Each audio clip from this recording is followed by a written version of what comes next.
Every town hides its sins, but Clayton Hollow built its prosperity on them. The smoke that rose each morning was both blessing and warning. The fog never truly lifted from Hollow Creek. It sat low over the fields like a damp shroud, swallowing sound and muting color until the whole town seemed carved from ash. By 1870, the war had ended, but its scars lingered in every silence, every missing son, every mother who set one less plate at the table.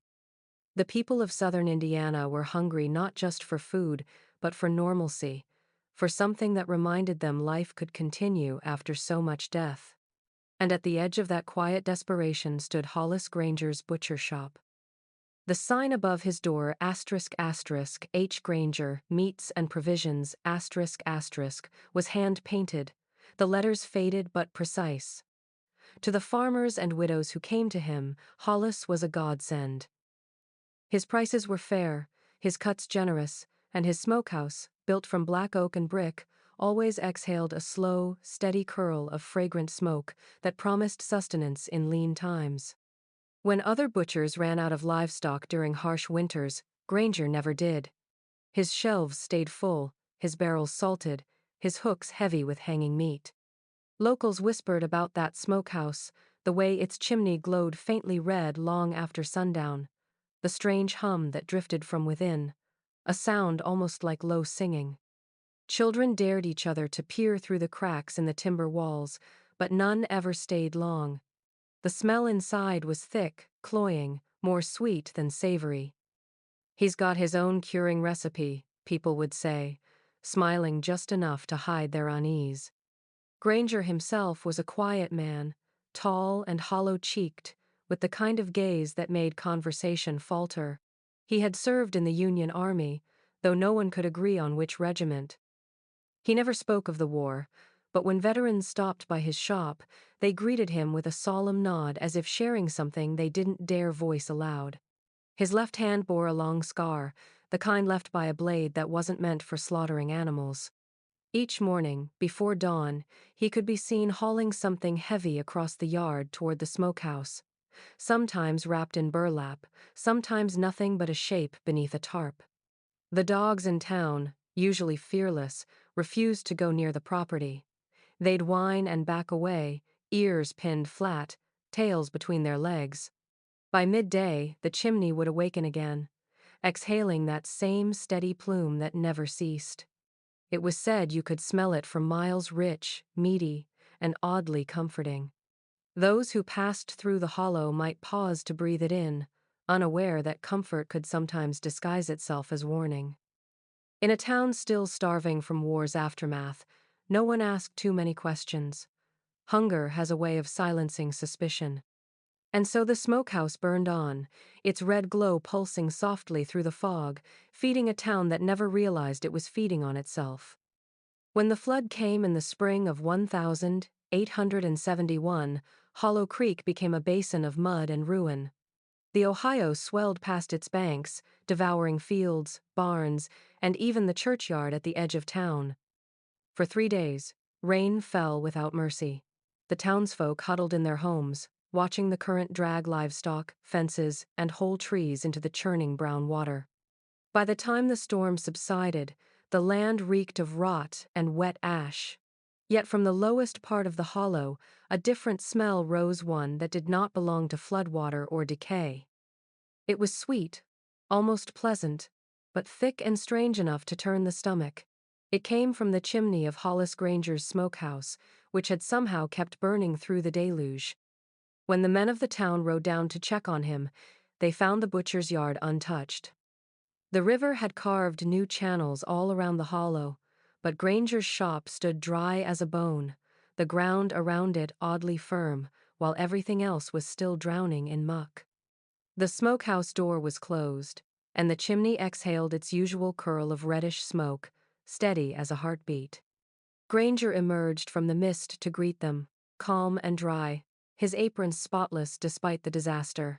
He seemed almost amused by their astonishment. One of the men, Eli Matthews, asked how his fire had survived. Granger smiled with a politeness that made the question feel foolish. "Hunger," he said softly. makes a man grateful for what God provides. That night, the smell drifted over the hollow again. Thicker now, sweeter. Families shut their windows against it, but the scent seeped through the cracks, settling in curtains and hair, clinging to skin. Some said it reminded them of roasted ham, others, of something they couldn't name without feeling sick. The next morning, Granger brought baskets of smoked meat to the townsfolk who had lost their food in the flood. They accepted it eagerly, too grateful to question. "God bless you, Mr. Granger," they said, and he only smiled. In the weeks that followed, no one could rid their homes of the odor. Soap and vinegar failed. The air itself seemed steeped in it. Dogs howled at night, noses pressed to the wind. One child claimed to see a hand inside the smokehouse window, pale and motionless, but her parents shushed her quickly.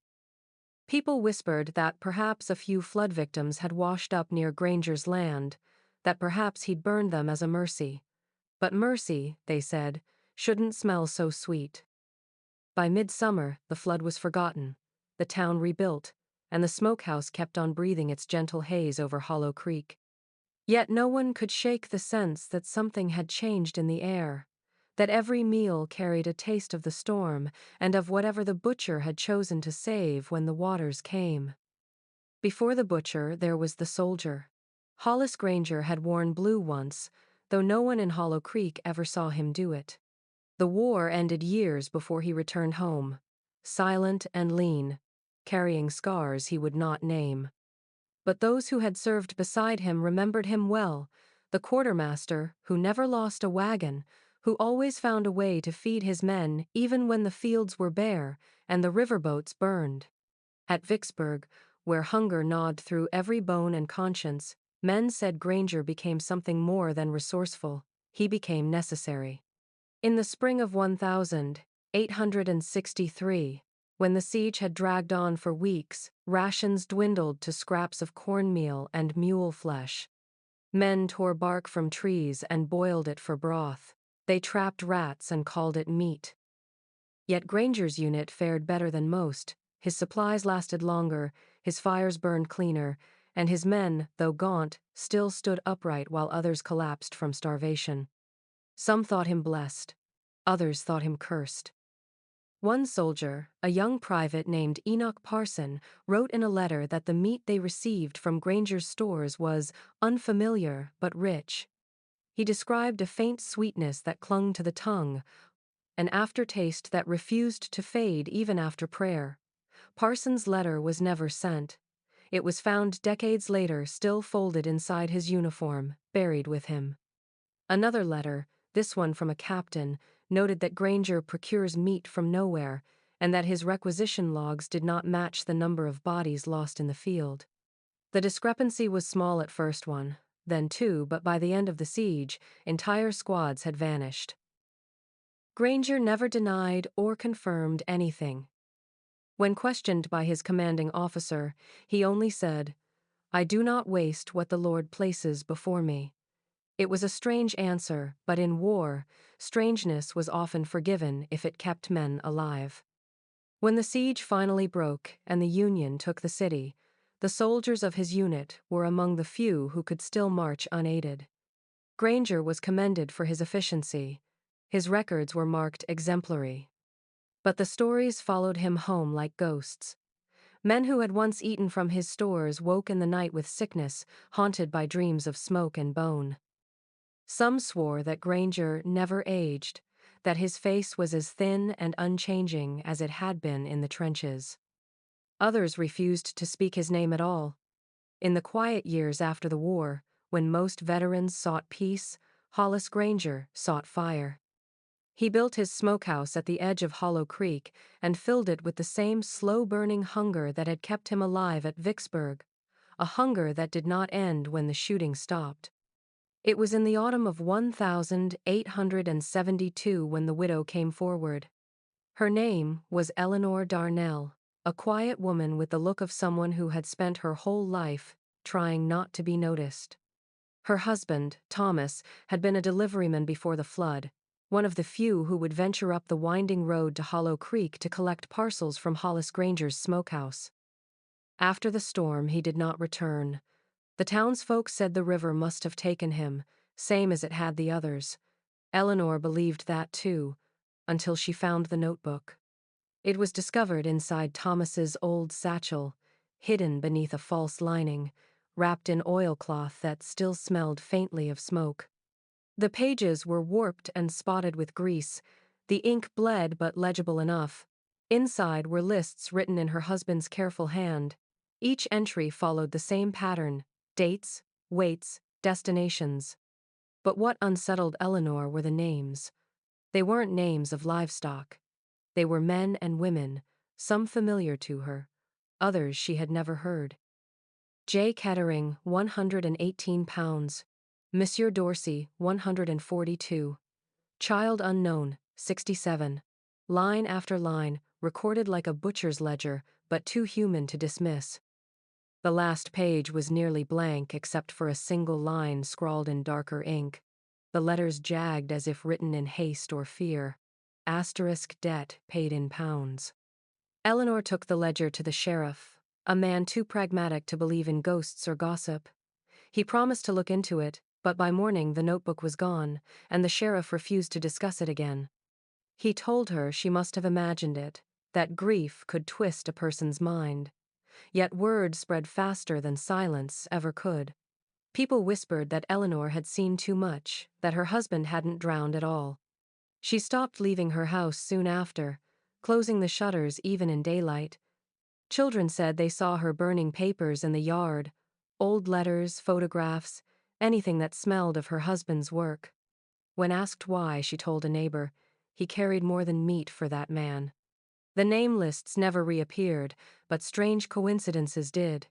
Several of the names from Eleanor's account matched the missing persons reported during the previous year, the drifters who'd come through after the flood, the farmhands who vanished without a trace. Late one night, a farmer passing by Granger's property claimed he saw a woman standing near the smokehouse, her face pale and her hands trembling as she held something over the fire. He thought it was a prayer book until he heard the pages crackle.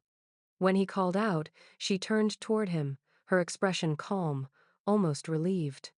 Then she dropped the smoldering ledger into the flames and walked away without a word. By dawn, nothing remained of the book except ashes and a single scrap of parchment that blew down the road like a dead leaf. It bore the faint outline of 3 words burned into the paper: asterisk debt paid in pounds. After the war, the backroads of Indiana were thick with men who had nowhere left to go. They drifted through towns like ghosts in worn boots and torn coats, carrying letters that would never be delivered, and medals no one cared to see. Some had families waiting for them, most did not. They slept in barns, begged for bread, and took whatever work the land would offer. Clayton Hollow, with its quiet fields and endless smoke, became one of their last stops. And at the edge of it all stood Hollis Granger's shop, the one place that always needed help, always had food, and never asked questions. The butcher hired them in pairs at first, 2 men at a time, sometimes 3. He offered fair wages and hot meals, promising steady work through the season. For wanderers who had eaten nothing but boiled roots and creek water, it was an answered prayer. They came hungry, and they stayed because Granger fed them before he paid them. The smell from his smokehouse drew them in long before his words did. But the men who went to work for Granger rarely came back. The first few, folks assumed, had simply moved on. That was the way of drifters here one day, gone the next. When a new face disappeared, no one thought twice. It was only after the 3rd or 4th time that someone noticed a pattern. Each man who worked the smokehouse was seen one evening hauling barrels or chopping wood, and by the next morning he was gone. Granger explained it easily. They took their pay and went west, he'd say. Always were restless types, and people wanted to believe him. After all, he provided meat when no one else could. A farmer named Cole Hensley grew suspicious when he found a boot by the creek near Granger's property. Still laced, still wet with something darker than river water. He brought it to town, but the sheriff told him it could have belonged to anyone.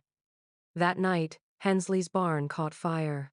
By morning there was nothing left but blackened beams and the smell of sweet smoke drifting from the hollow. Others began to whisper. The dogs that roamed near Granger's fence never barked but whimpered low in their throats.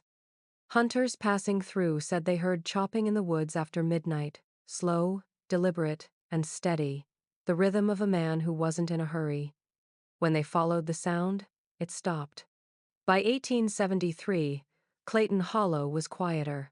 The drifters still came, drawn by rumor and the promise of meat and work, but no one saw them leave. The smokehouse burned brighter than ever, its red glow pulsing against the night like a beating heart. Some said it was the reflection of firelight on wet brick. Others said it was something inside, something feeding, something grateful for the men who never found their way out. By the summer of 1873, Hollow Creek no longer smelled of rain or soil but of smoke and salt, and something no one wanted to name. The people of Pike and Spencer counties had grown used to buying their meat from Hollis Granger. His smoked hams were famous across the region, tender, flavorful, and strangely fragrant even before the fire touched them. But something changed that year. The taste became sweeter, almost perfumed, and though it lingered pleasantly at first, it soon began to curdle in the memory. At first, the sicknesses were mild. A farmer's wife in Pike County fell ill after supper, claiming she'd dreamt of someone watching her from the rafters. Another woman woke in the night, retching and shaking, muttering that her stew had smiled at her. The town doctor called it digestive hysteria, yet by autumn, others began to suffer the same affliction: pale skin, racing pulse, eyes darting toward corners where nothing moved. The sickness never killed, but those who recovered said their dreams changed. They spoke of faces rising from boiling pots, of whispers in the smoke that carried their own names. When word reached the church, Reverend Silas Crow took it upon himself to quell what he called unholy gossip. From his pulpit, he declared the stories wicked, a sign that hunger and grief had warped the minds of the faithful. He told them the butcher was a man of providence, a servant of God who fed the needy when no one else could. Do not bite the hand that feeds the hungry, he warned.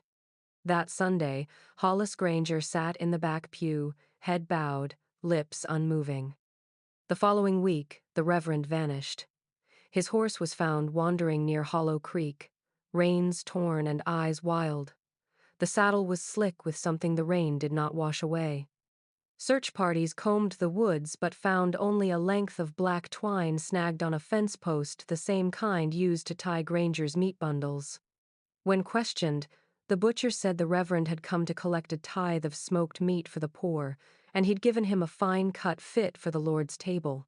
He smiled when he said it, the way a man smiles to end a conversation. That winter, the town's appetite withered.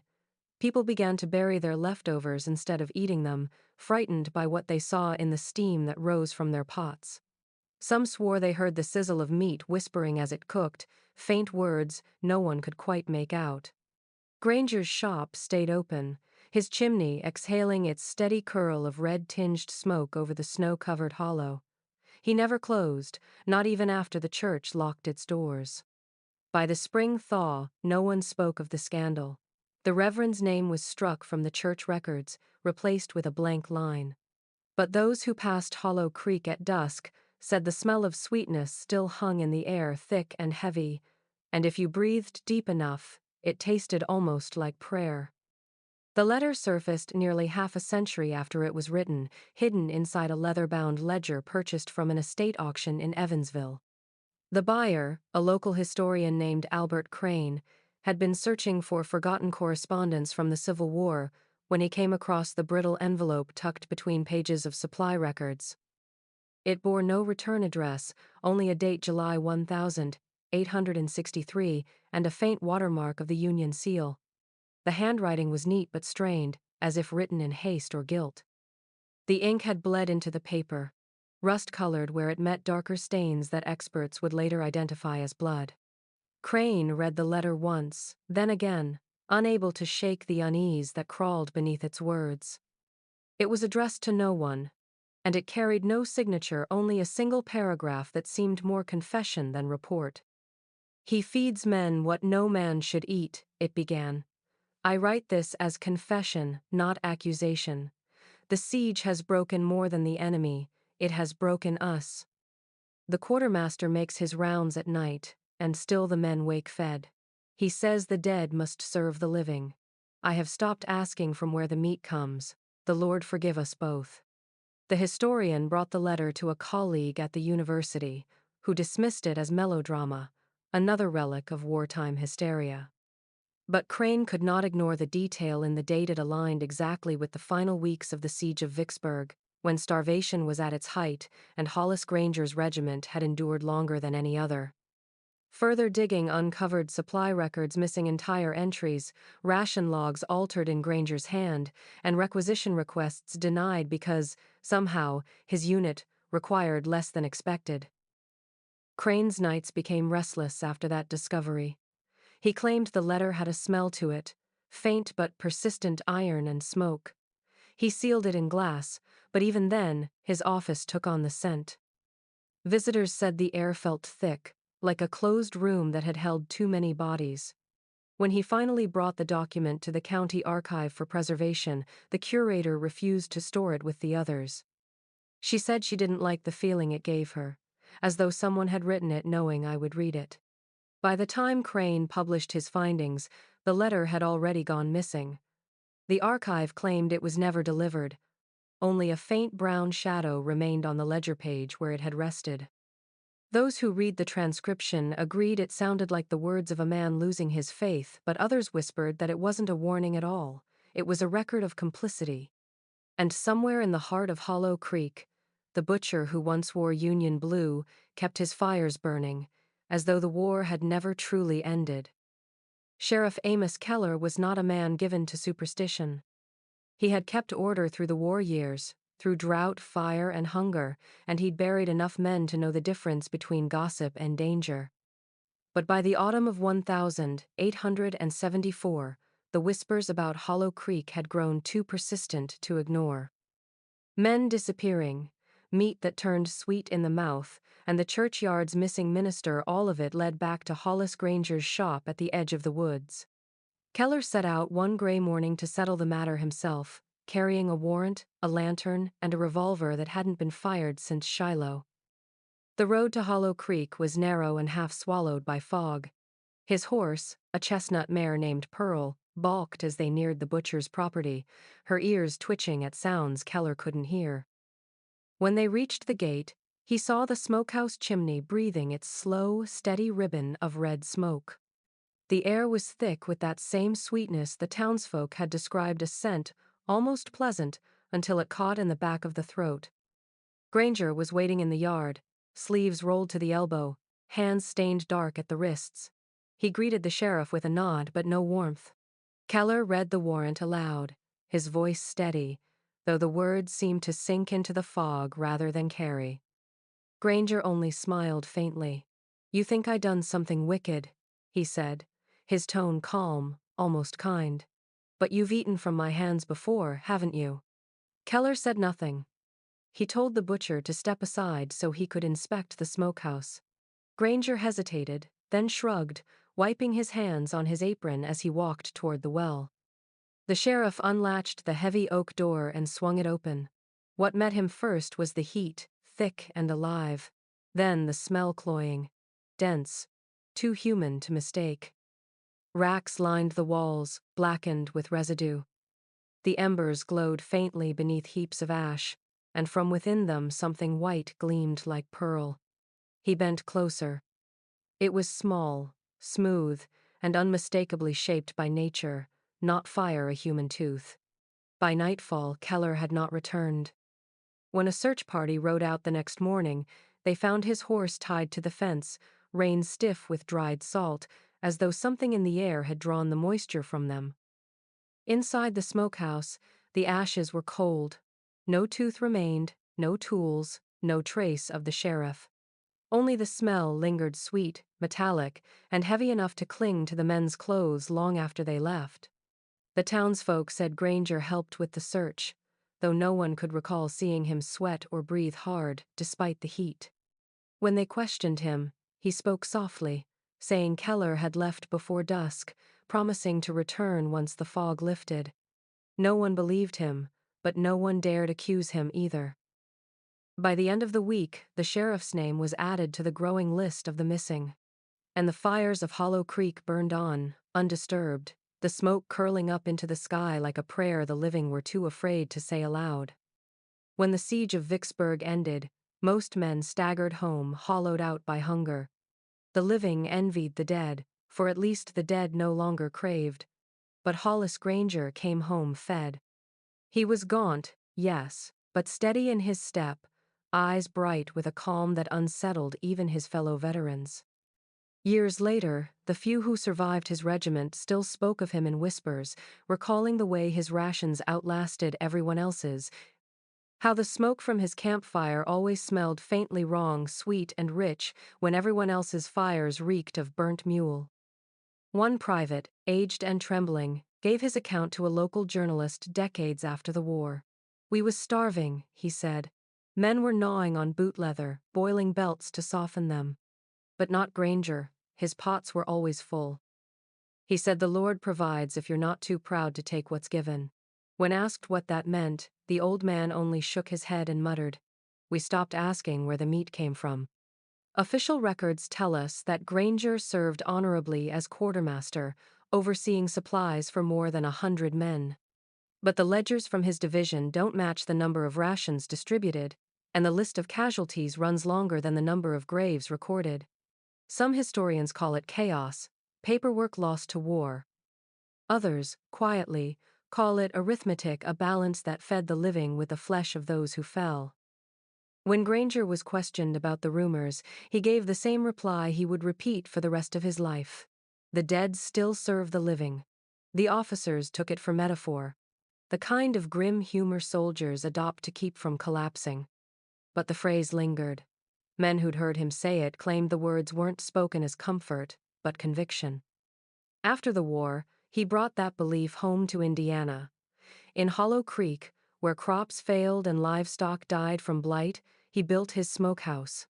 He filled it with fire that never went out, just as in Vicksburg. And when people asked how he always had meat, how he managed to feed so many when others starved, he gave the same thin smile and said, "Providence." Some said Granger's faith had changed in the war, that he no longer prayed for the dead, but thanked them. He saw death not as an end, but as a transaction. To him, hunger was not a curse, but a test of honesty.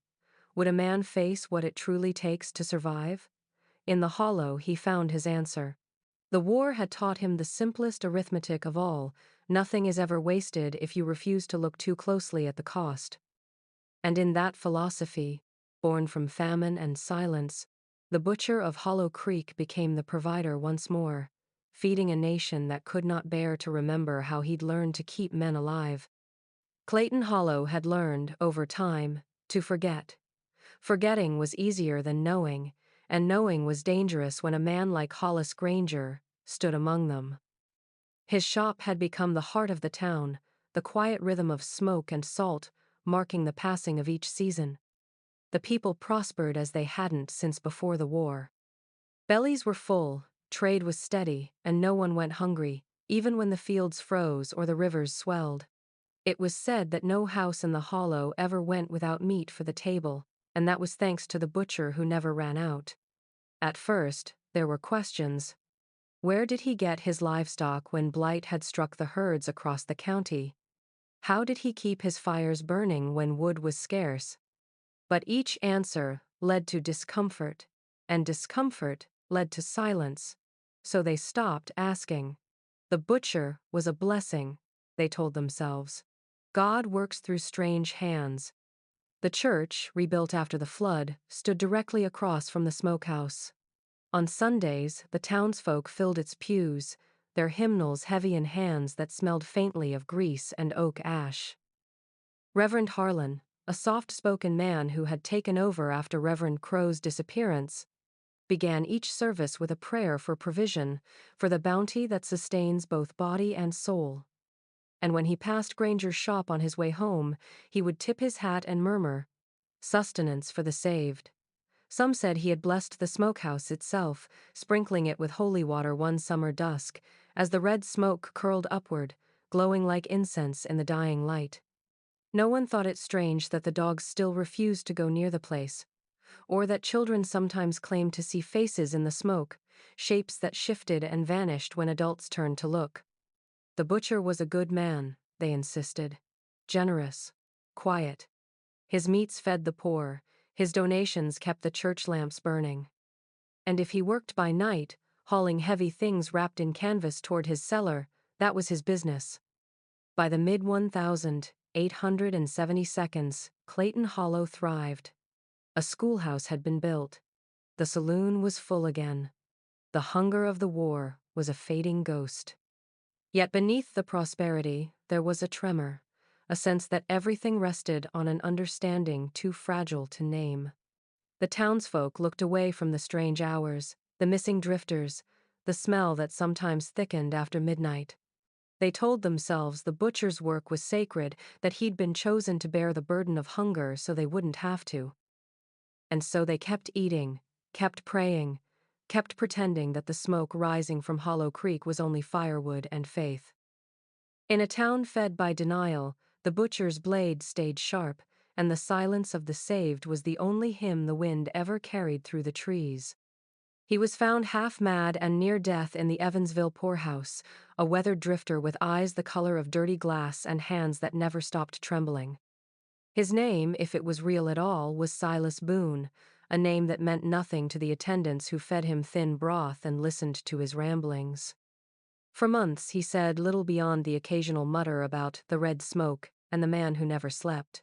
Then one winter night, as snow gathered against the windows, he began to speak in full sentences, words soaked in guilt and memory. "I helped carve men for the butcher," he said softly, his voice rasping like sand. The other paupers around the stove laughed, assuming delirium. But Boone went on, his story slow and deliberate, each word weighed as if it hurt to release. He spoke of Hollow Creek, of a smokehouse built from black oak, and of a man named Hollis Granger who paid him in silver to haul heavy bundles wrapped in tarps through the woods at night. The attendants humored him at first, asking questions the way one humors a child. Boone said the bundles were always warm. He said they made no sound when they hit the ground, only a dull thud, like sacks of grain, but softer. His job was to bring them to the smokehouse door and leave them there. Granger would open it only a crack, enough for the light inside to spill through a strange red glow, not like fire, but like something alive. Boone said the smell that came from within was thick and sweet, the kind that sticks to your throat, makes you taste it long after you breathe it. When pressed, he said he once saw what was inside one of those tarps. It wasn't an animal, it wasn't whole either. He said the dead still serve the living, Boone whispered, clutching his hands together as if in prayer. He said God don't care what shape the offering takes. No one believed him. They called it a madman's tale, a trick of memory and fever. But a week later, when a visiting clergyman stopped by the poorhouse, he listened to Boone's account and went pale. The drifter had described the smell of Hollow Creek's smokehouse, exactly the same scent the old pastor remembered from his youth, before he'd fled the county and left his parish behind. 2 days after that visit, Silas Boone was found dead in his cot, his mouth frozen open as though mid-prayer. The doctor said it was the cold. But the attendant swore the air in the room carried a faint sweetness, heavy and lingering, that made their stomachs twist. When they buried Boone in the potter's field, the snow that fell on his grave melted faster than anywhere else, as if the earth itself remembered what he'd confessed. The fire began just before dawn on a windless night in 1887. Witnesses said the first sign was the color of the smoke pale blue, shimmering faintly against the black sky. By the time anyone reached Hollow Creek, the butcher's shop and smokehouse were already swallowed by flame. Yet the fire moved strangely, as if it knew where to burn and what to spare. The trees around the property stood untouched, their branches unscorched, while the heart of the hollow glowed like a forge. People claimed the flames gave off no heat until you stepped too close, and then the air itself seemed to hum, vibrating through the chest like a low chant. Hollis Granger was nowhere to be found. Some swore they saw him standing in the doorway as the fire rose, his figure perfectly still, illuminated in the blue glow. Others said he never appeared at all, that the smokehouse burned from the inside, consuming whatever had been hidden there for years. The townsfolk watched from the ridge, powerless, their faces washed in ghostly light. The fire burned through the night and into the following afternoon, refusing to die even when the rains came. It was as if the blaze wasn't consuming wood at all, but feeding on something else, something that did not wish to be extinguished. When the embers finally cooled, the smell hung in the valley for days.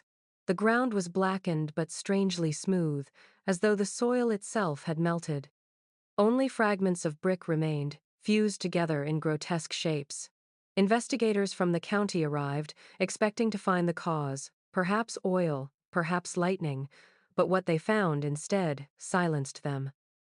Embedded in the brickwork, sealed by the heat, were human jawbones.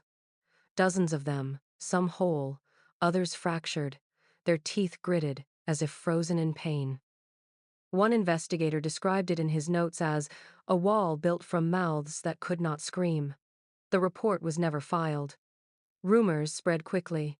Some said Granger had finally been claimed by the spirits of those he'd fed upon. Others whispered that the fire was his own doing, that he'd kindled it to erase what the earth could no longer conceal. A few swore the flames had moved with intention, that they'd seen faces forming in the smoke, outlines of hands pressing against the windows before they shattered. In the days that followed, townspeople tried to cleanse the site. The new preacher led a prayer vigil, but the ground refused their blessing. No grass ever grew there again. Horses shied from the road, dogs whimpered, and children swore they could still see faint blue light flickering between the trees after dark. As for the bricks, the ones with bones fused inside, most were taken away by officials, locked in crates that vanished en route to Indianapolis. The rest sank into the earth with the rain. Clayton Hollow rebuilt itself in time, but no one ever rebuilt the smokehouse. The place was left to rot under the weight of its own memory. Yet even years later, when the wind shifted across the hollow, the townsfolk said they could still catch it, the faint, sweet smell of something burning that was not quite wood, not quite flesh, and never truly gone. By 1891, the war was a memory fading into photographs and stone memorials. Towns across Indiana were trying to account for their pasts, ledgers, deeds, tax rolls, birth records, all the loose ends of a country attempting to convince itself that order had returned.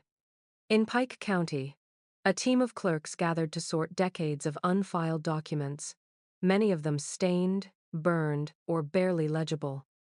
They cataloged everything: farmers' yields, rail contracts, property taxes. But when they came to the name Hollis Granger, they found only absence. The pages that should have contained his business records were gone. Not missing from neglect or decay, gone entirely, their numbers skipped, their margins neatly torn. At first, the archivists thought it a clerical error. They searched the storage rooms, the courthouse basement, even the abandoned church where older files had been stored during the flood years. Yet every document that bore the butcher's name had been removed.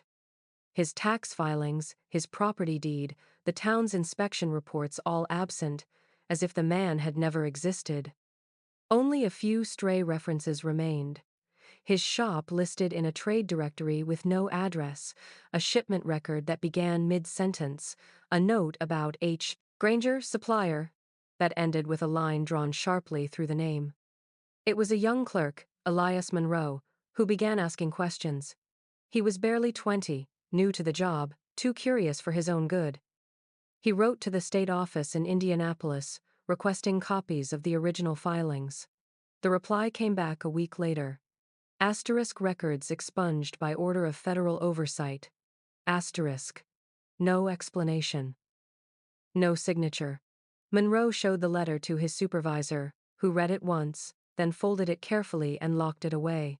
"You'll let that be," he said. "That's not for us to keep." Months later, Monroe broke his silence.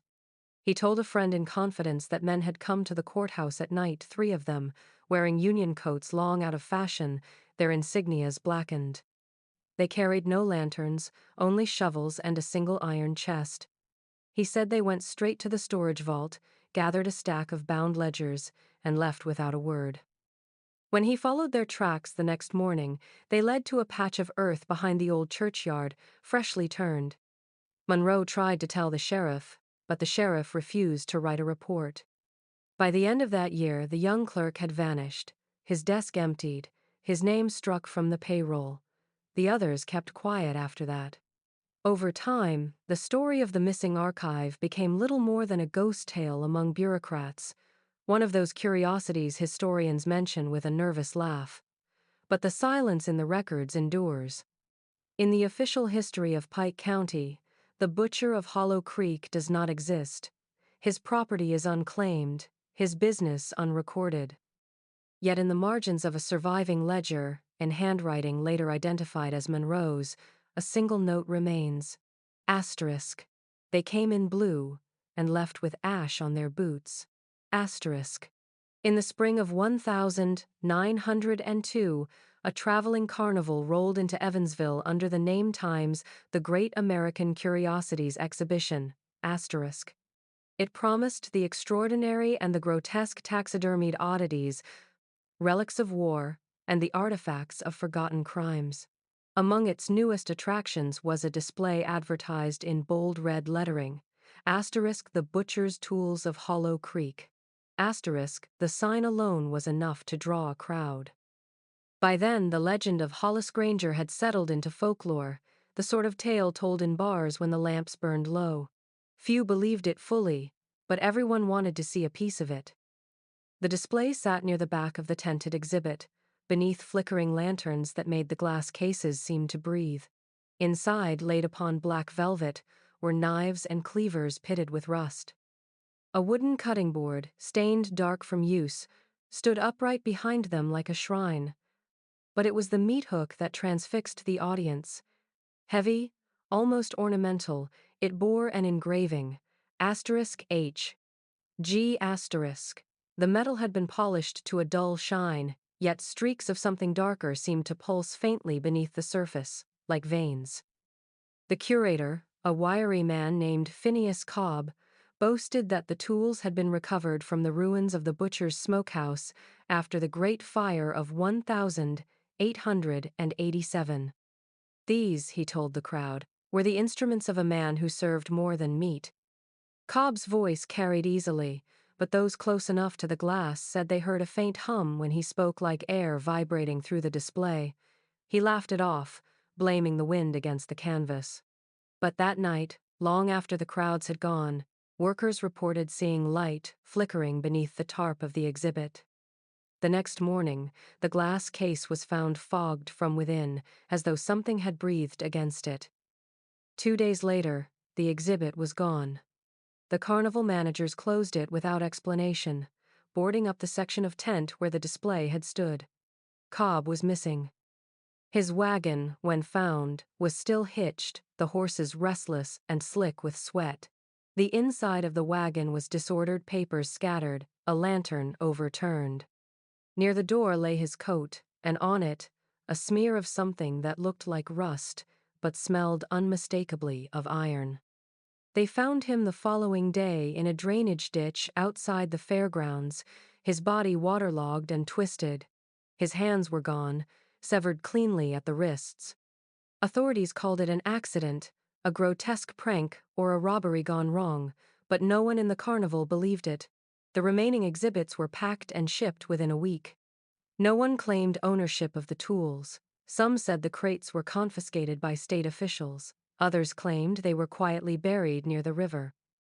Years later, when the carnival passed through Indiana again, old-timers whispered about the night the knives of Hollow Creek breathed under glass, and how the man who displayed them died without his hands, as if the tools had reclaimed what was once theirs.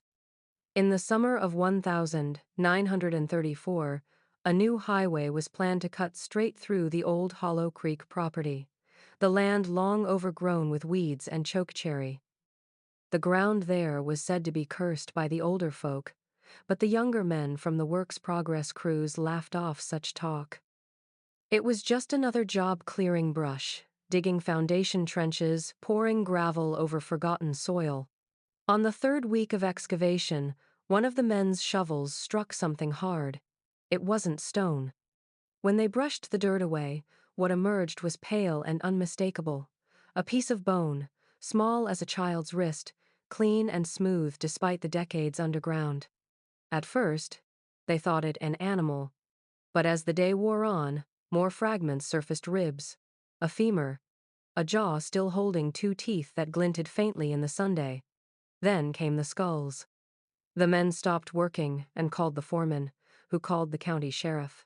Within 2 days, the site had drawn a crowd of officials and gawkers alike. The bones lay tangled in layers, as though the earth had been filled in and reopened again and again. Some of the remains showed marks that were not from time or decay: deep, precise cuts across the joints, the kind left by a practiced hand. Forensic experts from Indianapolis were summoned. They set up tents and catalogued every piece, their voices hushed, their faces pale. When the tally was made, they estimated at least 27 individuals: men, women, even children. But the condition of the remains made it impossible to identify anyone. No clothing remained, no jewelry except one rusted buckle and a sliver of what might have been a wedding band. What disturbed them most were the burn marks. Many of the bones bore signs of exposure to intense heat, fused at the edges, as if they had been part of a structure rather than a burial. One scientist described it quietly: he built with them. The county commissioner, fearing scandal, ordered the investigation closed within the month. The report was sealed, and the remains were placed in simple wooden coffins and buried together on a small rise beyond the construction site. A local stonemason carved a marker that still stands there, a gray slab with only 2 words etched into its face: asterisk, the unnamed. Asterisk. The highway was completed that autumn.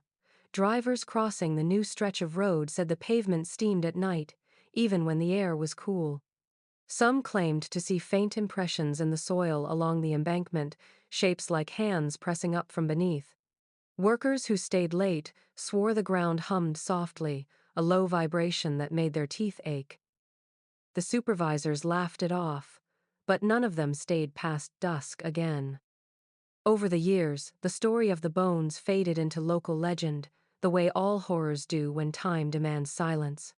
Yet the people of Clayton Hollow never built near that stretch of road, and when the wind blows from the east, carrying the smell of damp earth and smoke, they still whisper that the dead of Hollow Creek are not resting, they are listening.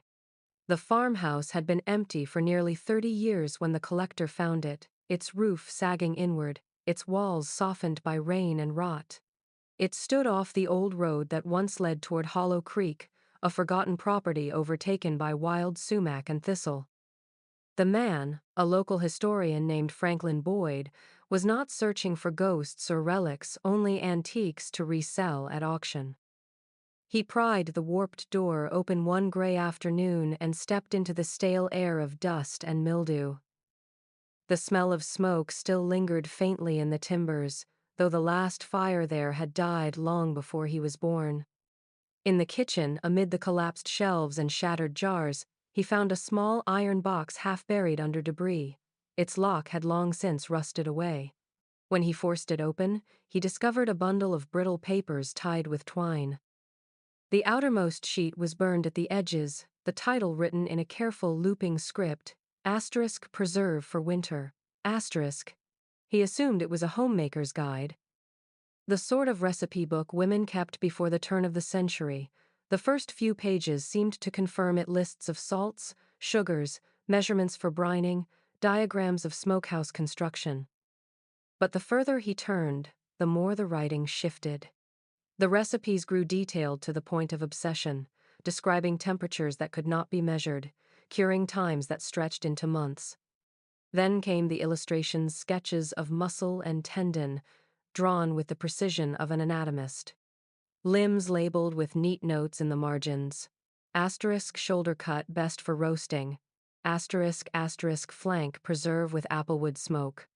Asterisk. The handwriting was steady, deliberate, as though copied from experience rather than imagination. By the final pages, the words had grown faint and frantic.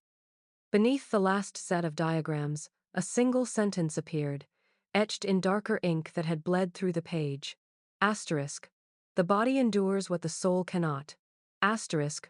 Below it, a faint signature, H, G, and Boyd brought the notebook to a local museum, but the curator refused to catalog it. She said the pages felt wrong to the touch, as if they carried warmth despite their age. When she left it overnight in her office, she returned to find the papers damp, the air thick with a sweetness that clung to her throat. Within a week, the museum quietly returned the book to Boyd and suggested he donate it elsewhere. He tried to sell it, but no buyer would keep it for long. One man claimed the smell of smoke filled his study each time he opened the box. Another said the ink on the pages seemed to darken, shifting like something alive beneath the paper. Eventually, Boyd sealed the book in oilcloth and stored it in his attic, but he never could shake the feeling that it was waiting. Years later, when the farmhouse finally collapsed, the landowners burned the remains to clear the lot. Witnesses swore the flames burned blue, just like the old stories said.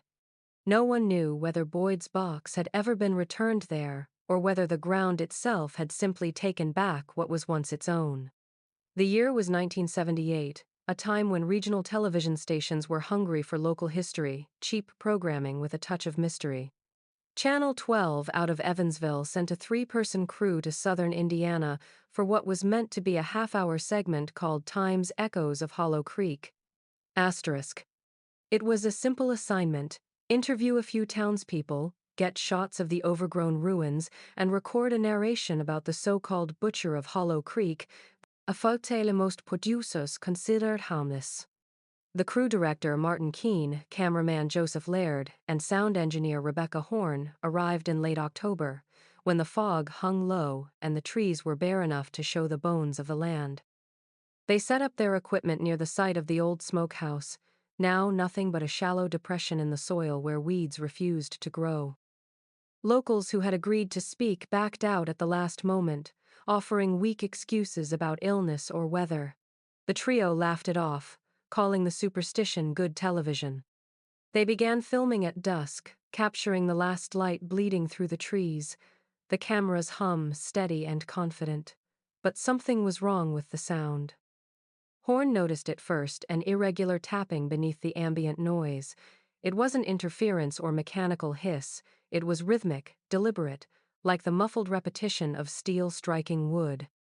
She adjusted her headset, thinking it might be the mic stand vibrating, but the noise persisted even when the equipment was powered off. Keene dismissed it, joking that maybe the ghosts were lending percussion to his narration. Still, when they played the tape back that night in the motel room, the sound grew louder. A wet, steady rhythm. Chop, pause, as if someone were working just outside the frame. The next morning they tried again, filming at a different location near the creek bed. The same sound appeared faint, but in perfect time, with the movement of their own voices. Horn described it later as a heartbeat made of knives. Laird swore he saw movement in the viewfinder once, a flicker of motion behind Keene's shoulder, something pale and quick that vanished when he turned the camera. By the third day, all three refused to stay after sunset. When they returned to Evansville, they handed over the reels to the station archivist and never spoke publicly about the project again. The footage was never aired. The editor who reviewed it reported nothing unusual at first until he reached the final reel. As he spliced the segments together, he noticed that between shots, the rhythmic sound continued without break, perfectly steady, even through cuts that spanned hours. Then, just before the last frame, a single voice, low, guttural, impossible to place, whispered through the static. Asterisk. The dead still serve the living. Asterisk. The archivist sealed the footage and filed it away. Years later, when Channel 12's storage facility was flooded. Every reel from the 1,970 seconds was destroyed except one canister, unmarked, that workers said smelled faintly of wood smoke. Those who handled it claimed the metal was warm, as if it had just been taken from a fire. To this day, locals say that the crew left Hollow Creek pale, trembling, and unwilling to return.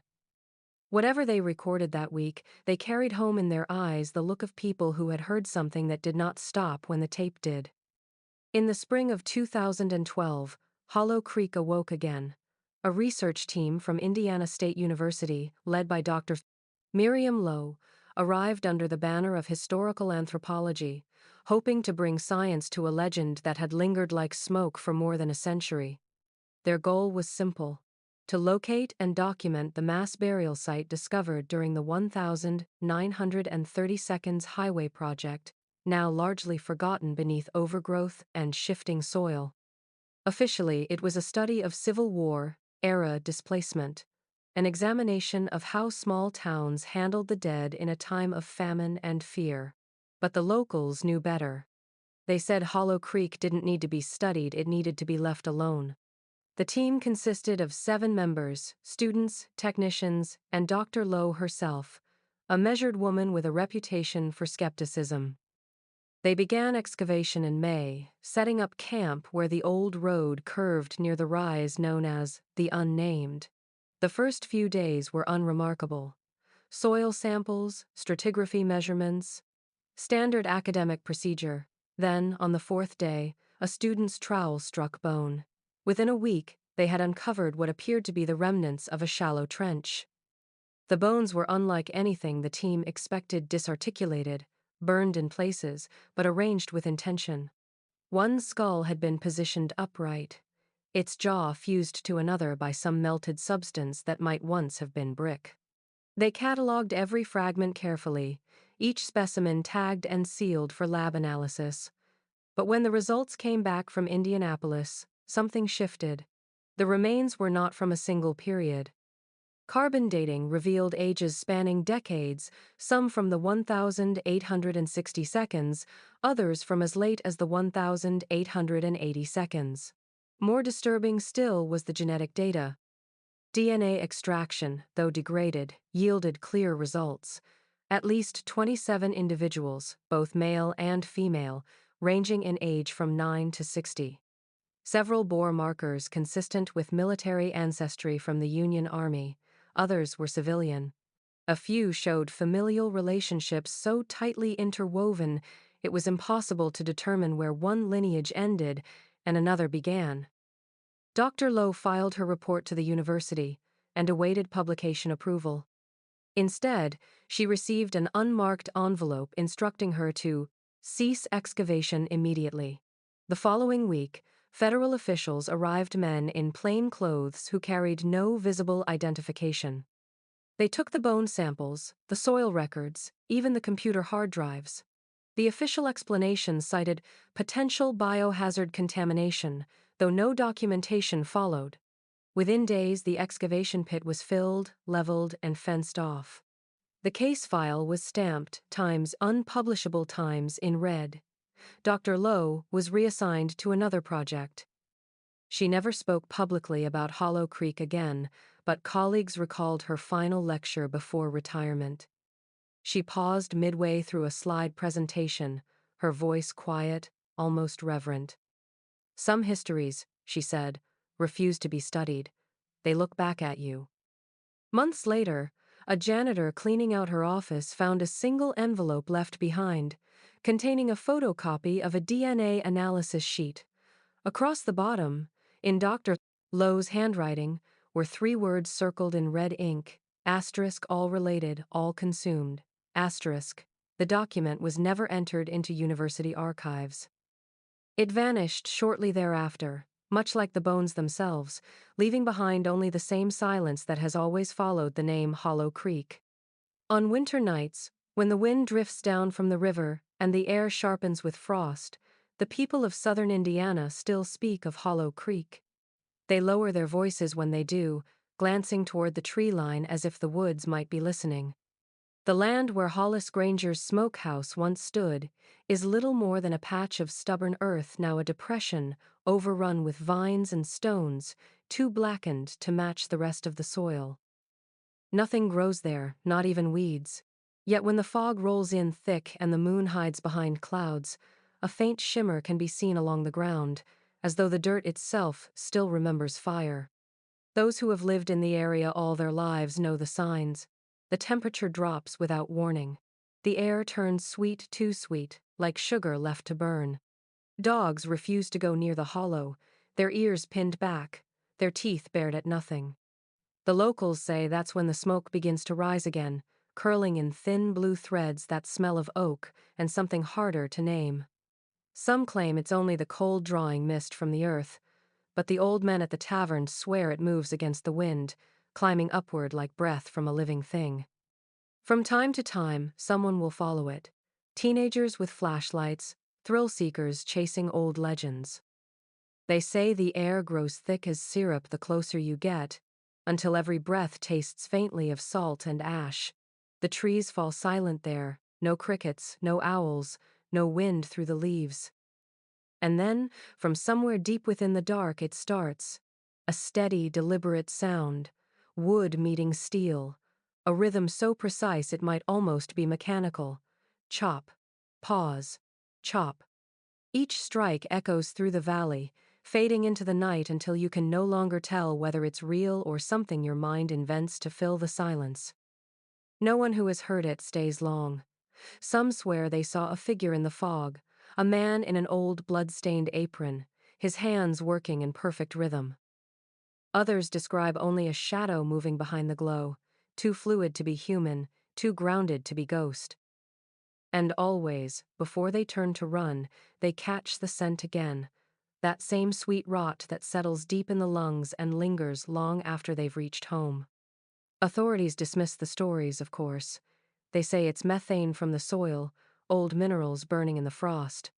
But even they avoid the road at night, and no construction has ever been approved on that land again. The county calls it unstable ground. The locals call it something else, hungry. So if you ever find yourself near Hollow Creek on a cold Indiana night, and the air begins to taste faintly of smoke, listen closely. If you hear the rhythm, slow and patient, don't wait to understand it. Turn away before the glow finds you, because some fires never die, and some debts, once paid in flesh, are never truly settled.